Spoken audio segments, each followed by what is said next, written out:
Thank you so much. We would keep engaging these issues and bring you up to speed on the matter on the table. In 4 days' time, you and I know that Enugu State would go to the polls to select who or to vote who becomes their next chairmanship. The local government elections are due this Saturday. All right, that's in 4 days' time. And the elections will be conducted in 17 local government areas of Enugu State. We have the chairmanship candidate of PDP in Orji River. Yeah. Greg Aya Ebudike. I hope I got that right. Honorable Greg. Yeah, Honorable Greg. Right. Okay. How are you doing this morning? I'm good. Just a bit up and about. Okay, so how's the preparation and of course you're getting ready for the upcoming election? How has it been for you? Yeah, it's been upbeat. We've been trying to let the people know that we're ready, that we're prepared to serve them. We've been trying to bring in our approach to the governance that we want to bring into Orji River. First of all, inclusion is the basis of whatever we do. Political inclusion, economic inclusion, social inclusion, gender inclusion. We are going to bring everything into our mix. Again, partnership is one of our greatest trusts because we want to partner with people. His Excellency, the Governor of Enugu State, is partnering with a lot of private sector participants. And we are also taking that line. But we are also keen into the philosophy of Akuruno and tapping into the sentimental attachments that people have for their villages in Igbo land. So people want to develop. But we find out that the strength of the people that are seemingly being neglected are living outside Igbo land. In Orji River local government, we have a lot of people that are living outside the country, different parts of the country, working, doing business, making loads of money. However, these monies are not coming down to the communities as much as they should, or being invested in Orji River in things that will develop Orji River. So we are tapping into that philosophy of Akuruno. We are tapping into the sentimental attachment for people to develop the communities. That's where the partnership comes from. We have legislatures, we have the executive, federal, state, local government. We want to partner. We want to see what we can do together. We have the parliamentarians at the Senate, at the House of Assembly, at the Federal House of Rep. We want to partner with them. What can we do for our local government? So we have this set of people. What can we do? The entire thing is to innovatively mobilize resources for the local government. We have our areas in education, health, sports, ICT development, urban planning. These are some of the things we want to see how we can start. We want to see Orji River in the next 20, 30 years. We want to start that seed of making sure that we are moving to that trajectory. The governor says he's going to move Enugu State from $4.4 billion to $30 billion in the next 8 years. We want to build that foundation. And we're energized to build that foundation and to key in, because he's not going to be at the Enugu. He's going to come in, contribution is going to come in from local government. So we want to key into that. In that same energy, in that same trajectory, that same speed with which the governor is working. So we are prepared to do this in Orji River. Well, these are beautiful, beautiful, if you ask me. But are there measures, set in place for you to achieve all this beautiful? Yes, the first thing we've done is that we've got a compact. We've got a compact with our people. We have a manifesto. I will share the copy with you. We've been sharing it everywhere. This is what we want to do. These are our vision. These are our mission. These are our strategic objectives, what we want to do. These are the bits of things we want to deliver.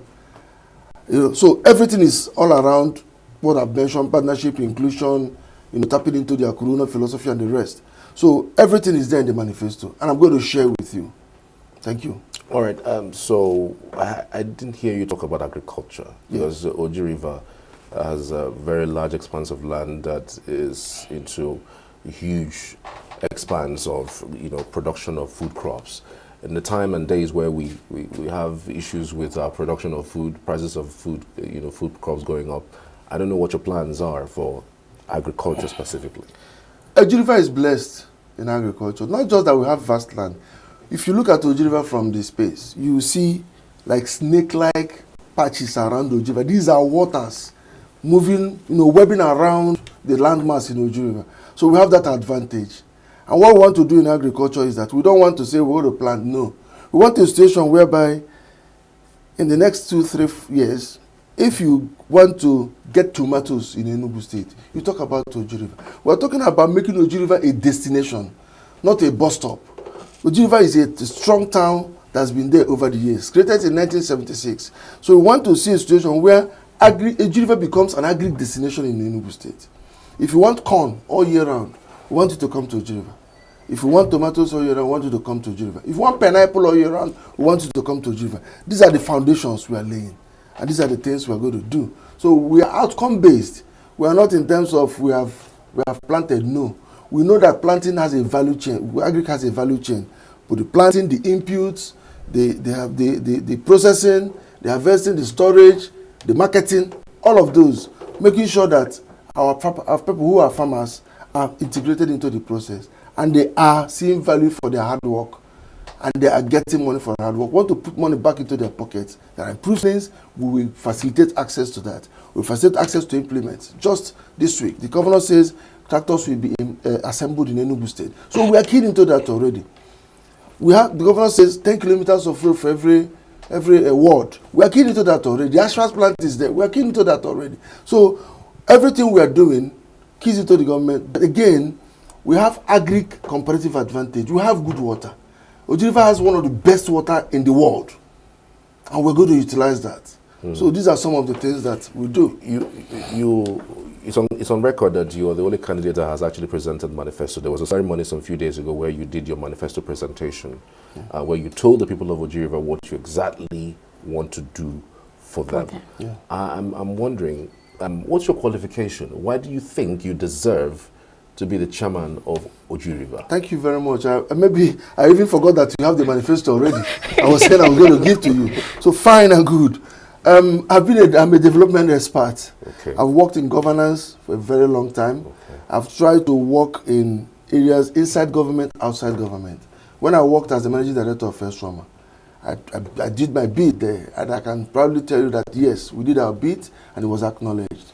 Now, having worked in a development space, it's not about, saying I've worked for too long. No, I've helped states, I've helped the country move from that's improved governance service delivery in what they do. For example, when I was in Kano State, we tried to improve the IGR of Kano State. When I was in Anambra State, we tried to bring citizens and government together. That's what they call community charter of demand. I was very instrumental to it in Anambra State, which is like visit every community that Enugu is doing. So having this experience of governance, inclusive governance, making sure that people participate and all that, these are the things that I'm bringing in to this mix. I understand it, I've practiced it, and I believe with the cooperation of our people, it will work. I want to give them good governance. We've worked in the area of public finance management, public sector management, policy and strategy, service delivery. We've worked in those areas. Well, that's what we're going to bring in, because our strategic objectives are three.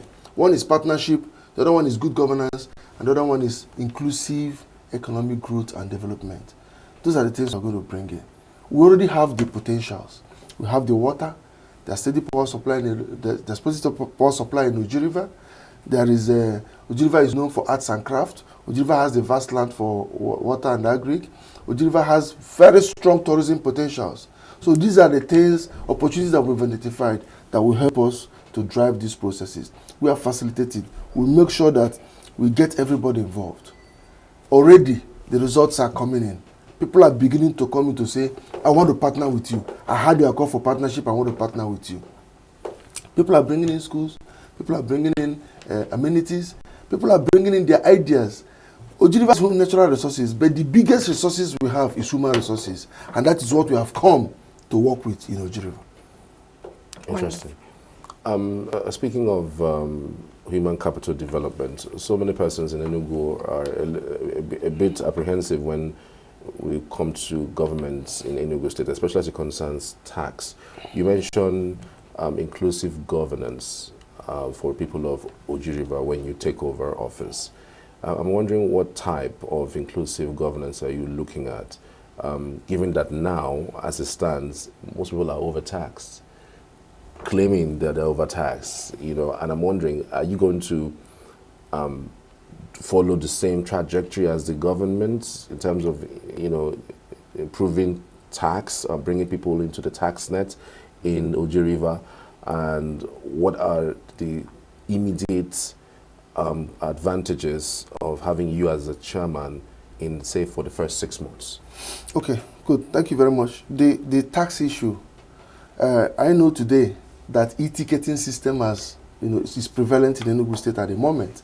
And I'm also aware that the state government tries to pull these taxes and then take it to where they belong within the state formula for sharing of resources.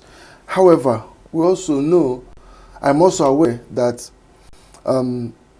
maybe people were not used to paying these things before, and that is why they think it's over. Maybe these taxes were not even entering government pockets, so the person they may have been negotiating before was just taking anything from them. And I'm also aware, because I've listened to the chairman board of Federal Revenue, that they've not actually increased these taxes in the way that people are saying. However, the truth is that, is the money being utilized? How is it being utilized? Because if these monies are taken away from people and they are not seeing development, then it's a different kettle of fish. But this time around, you see projects going on simultaneously around the whole state. So what I'm going to do is that I'm going to key to the state government's approach. I'm going to also make sure that one of the ways we're going to save funds is that we're going to try to reduce governance, cost of governance. It's also a way of getting more money. So in the next 6 months, what we would have seen are foundations we have laid for everything that we said we are going to do in our manifesto. Because these things are not magic. So I'm not going to tell you that if I enter today, by tomorrow, there is air conditioner on the streets of Orji River. No, I'm not going to say that. But what we have come to do is to lay a foundation. I may not achieve all. Like I said, Orji River in the next 20, 30 years, I may not be there. Definitely, not that I may, definitely I will not be there. But when we lay a foundation and we are also prudent in governance, then we'll start seeing a trajectory. We have come to work. We have come to work. Good enough, the state government has done staff verification at the local government. They have reduced cost of governance from there. So many people that are in the payroll are no longer in the payroll. It's good for us. And in the next few months, maybe 1, 2 months, there will be clocking system at the local government level where staff are supposed to clock in. They come to work, they clock in, they have what they do. So what we're going to do is that we're going to start reviewing and reforming their deliveries. So each staff should have a delivery. So if it means training the staff, we'll train. If it means cutting out, supporting the staff in any way, we'll support. But people will know what they are expected to deliver. If I'm making an appointment today, and you can, for example, whoever that is in the health sector that cannot give me health insurance, I'm not sure I'm talking to you. You must give me, health insurance has to work. Out-of-pocket expenses is a very big issue for us. It's a poverty enhancement approach. You pay out of pocket, you think you're helping yourself. No.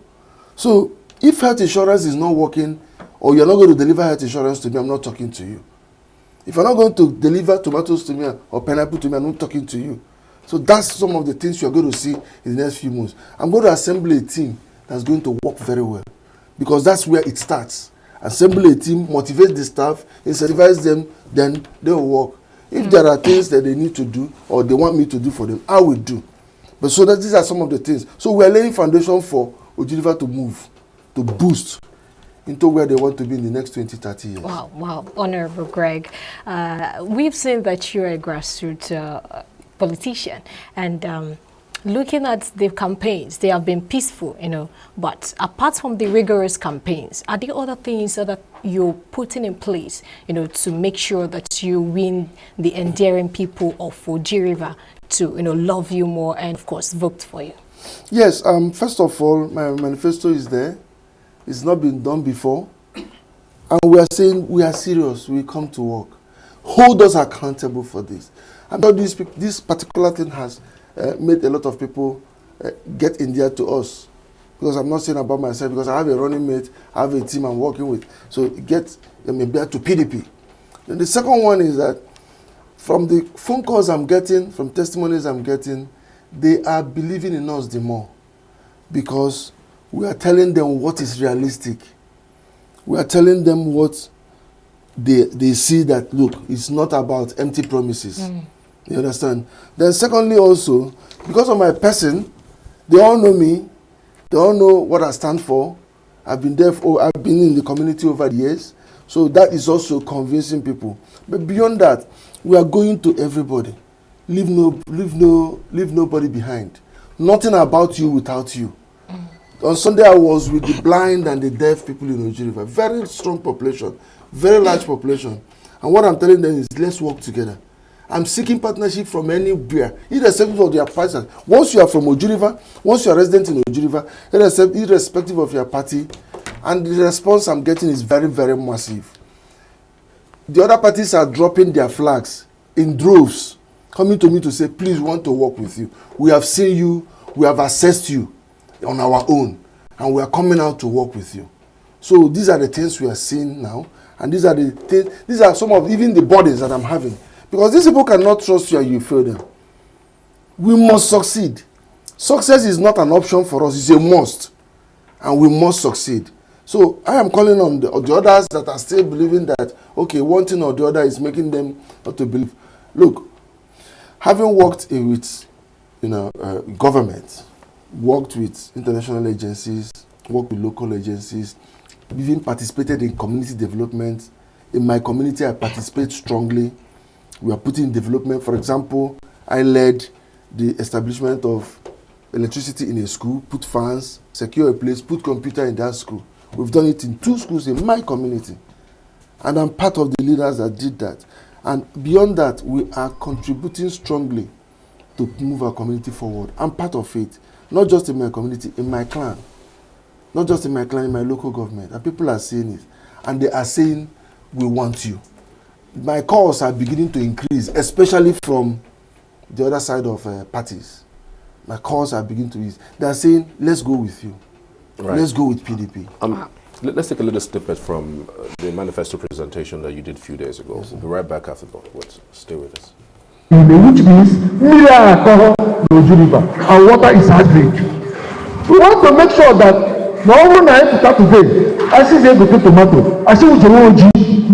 Now all year on a tomato Orji. Now all year on no Orji. Now all year on a pineapple Orji. Now all year on na apple Orji. Now all year on even Orji. Yeah, stay with you. These are the things that we want to deepen. So we want you to hold us that in our capacity, we want to make sure Orji is known for at least agri products in Enugu State.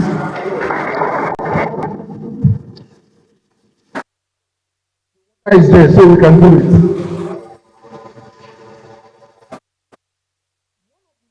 Problems is micro, small and medium enterprises, the development of it.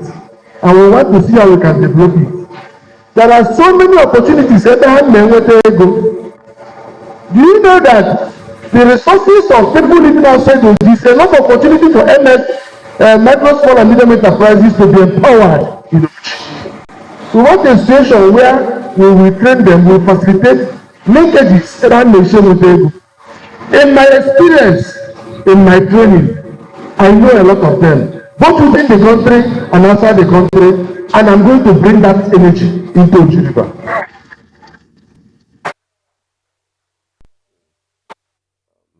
You had mentioned the micro and medium scale economy of Orji River. I'm just wondering, what kind of micro businesses are located in Orji River? And take it up from there as well. All those things you've mentioned in your manifesto, especially as it relates to the action plans, how do you intend to achieve it within 2 years? Because of course we know that the tenure of local government is actually 2 years, and then after 2 years there's another election. How do you intend to achieve all of those? Like I said, we have not come to become magicians. We have come to... Governance is a continuous process. So we want to lay the foundation so that anybody that sees it to say, okay, this is working, let's push it forward. That's the first thing. And the second thing about micro medium enterprises is that Orji has been known for this. There are people that do these aluminum spoons, used to be the McLean, the Hems biscuits, the Tannery, and the Orji people are naturally known for crafts. There are blacksmiths, there are baskets and the other palm byproducts and all that. So Orji River is known for that. There are clusters of women that does oil palm. There are clusters that does abacha and other things. So these clusters, we're not just going to allow them to struggle within the space that the economy is giving them now. The economy is choking them at the moment. So we're going to facilitate spaces for them to actually come up without being annihilated. I was very saddened while we were doing our campaign. I spoke to a lady called Chinelo. She sells up at Orji. She does it very well. I said, Chinelo, for the past few days, I've not seen you at Orji. What happened? He said that the cost of Oba is very high, that she is struggling under it. I didn't know when I said to her, by the grace of God, if I become the chairman, you go back to that business. That's the kind of thing we are looking at. You know, we are looking at a situation whereby we have a solar center that can be there for people to even charge their phone. You know how much they pay to charge their phone? If you check it in a month, you know how much they are saving. And they have steady power supply there. And they charge their phones.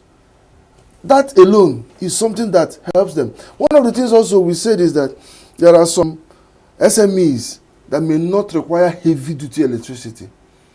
So what we can do is to just get some alternative source of power for them and start giving them apprentices to train. So when it's a business center, you train people on computer, we give you steady power supply. But that way, it's going to bring out a lot of people. You know, it's going to train a lot of people. Maybe like you're doing sewing, you have a machine, you know, but you have a few, you don't have power, we give you small power. You do it, but you train people for us. So the champions that we're going to groom in this era are the people that are already working. Because most people are not working today, not necessarily because they've not learnt any trade, but because they don't really have the patience to stay in that trade. Everything in this world is about patience. Even the work you are doing, before you climb to the top of your career, you have to patiently work, right? So patience is everything. So we want to train people on being patient in their trade so that they can actually, go free, and we see how we can empower them from there. There are so many people outside that have the resources that are looking for entrepreneurs to engage. But because they don't have the patience, sometimes the skills and all that, then there won't be spaces for them. So we're looking at those minute details that people are forgetting. You know, the idea of calling people, dashing them keke, dashing them sewing machines, those errors, they've proven that they don't sustain. Some will even sell their keke in the field there and take the money and eat it. Even giving people that are not doing anything, give them money, they eat it and they come back again. But the SMEs who are struggling want to see how we can expand their space, economic space, financial space. Give them access to sources of finance. Give them access to what will help them to grow. These are some of the things we want to do for SMEs. Thank you. In education sector, what are you planning to do? There are the smart schools. Okay.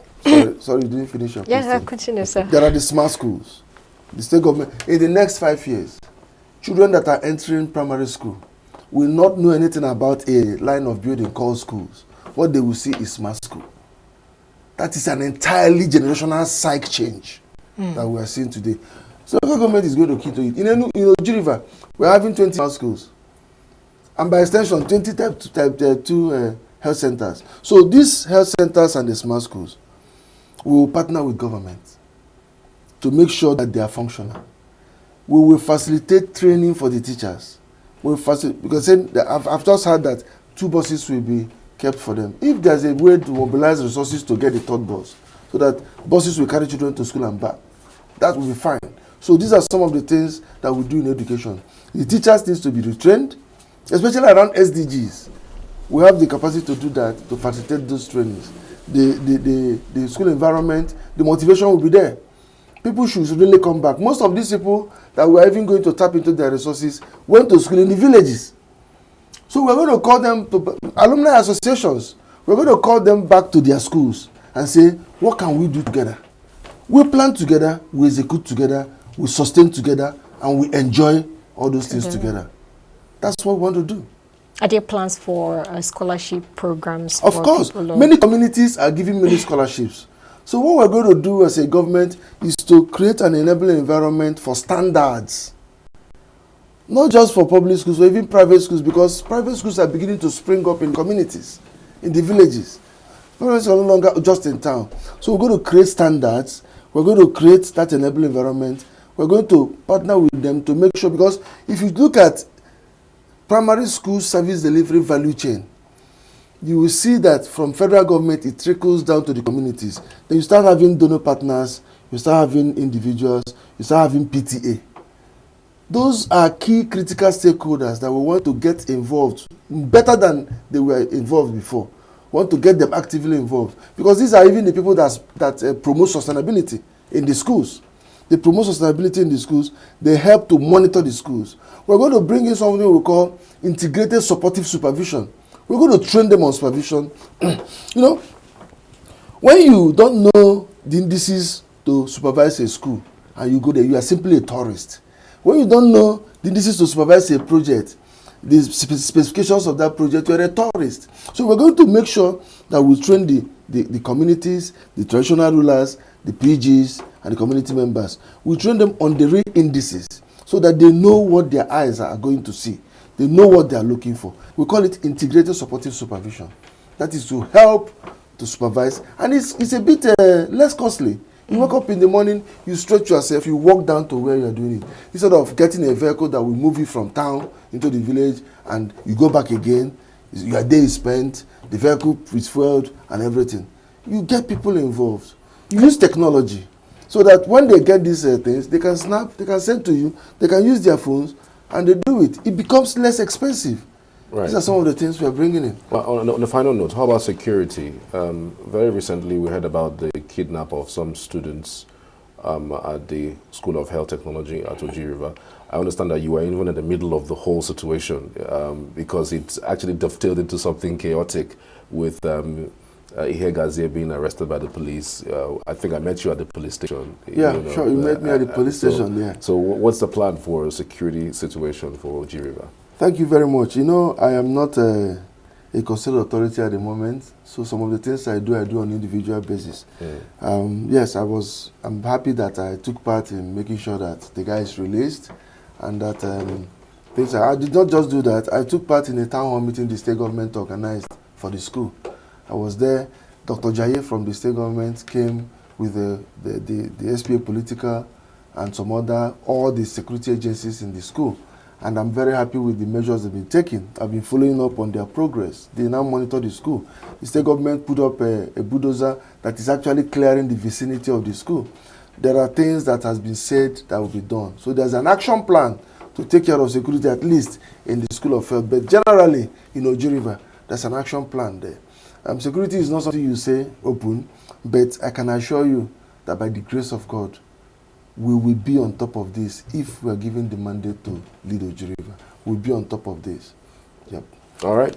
Thank you so much, Honorable Abodike. Anye Budike. Anye Budike. Yeah. All right. Honorable Anye Budike. Mr. Greg Anye Budike, actually. Honorable Greg Anye Mr. Budike. Greg. Mr. Greg. No, yes. You're not honorable. Well, let's just be Mr. Greg. With all these things you've said, I think you deserve honorable. Thank you very much. Is that an endorsement? On Signature TV? It's already been endorsed. Thank you very much. Well, I'm using the opportunity to ask every Orji River, if you are not living in Orji River, you are not voting in Orji River, call your people, encourage them to come and vote for Greg and Seth Wokolo. It's a vote for progress. If you are voting in Orji River, endeavor to take that token, transport yourself to Orji River and get votes and get into the track of progress. So I wish all Orji Rivers the best of this week and ask them to vote for us, to vote for change in Orji River, to vote for progress in Orji River, vote for a greater Orji River.